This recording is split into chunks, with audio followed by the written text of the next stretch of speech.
This means that unhappy people come from unhealthy backgrounds. So then, why does people with an excellent childhood end up being unhappy? Well, it strongly depends on the individuals they choose to have in their lives, and what they learn from them. For example, something that is seen very often is when you have certain partner that has a lot of bad habits and behaviors, and it ends up becoming part of your ways of transmitting love. And the last thing that you need to be happy, according to psychology, is to love yourself. Don't confound it with having to like everything about you. It consists in accepting everything about you. For example, one of the things someone who is in peace with themselves would do is, after a long day full of mistakes, instead of thinking badly or being mean to themselves, they would think about an opportunity for improvement. Now that we have the psychological ambit of how the feeling of happiness works clear, I can move on to tell you about the biological part.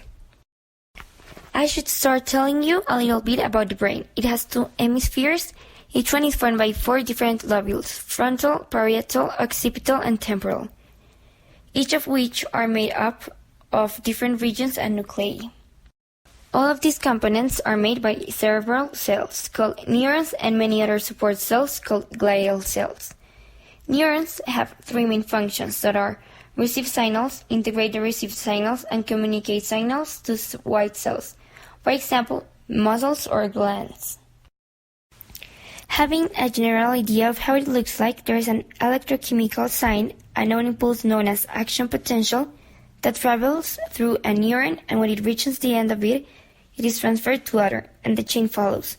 The transmission is produced in the synapse, the meeting point between 2 neurons. But the thing is that there isn't actually a significant physical contact between 2 neurons. The synapse is actually the gap between them. So then how does the sign pass from one neuron to other if they don't touch each other? Well, there is where the neurotransmitter comes in. So what happens is that when a sign gets to the end of a neuron, it activates the liberation of the neurotransmitter in the synapse. Then the neurotransmitters interact with some specific receptors for them that are on the start of the next neuron. This one recollects the information and sends it to the next one of the chain. The brain has a great variety of neurotransmitters, and each one has a tangible effect over the activity and behavior of the next neuron. Then we can start talking about the neurotransmitters that produce happiness.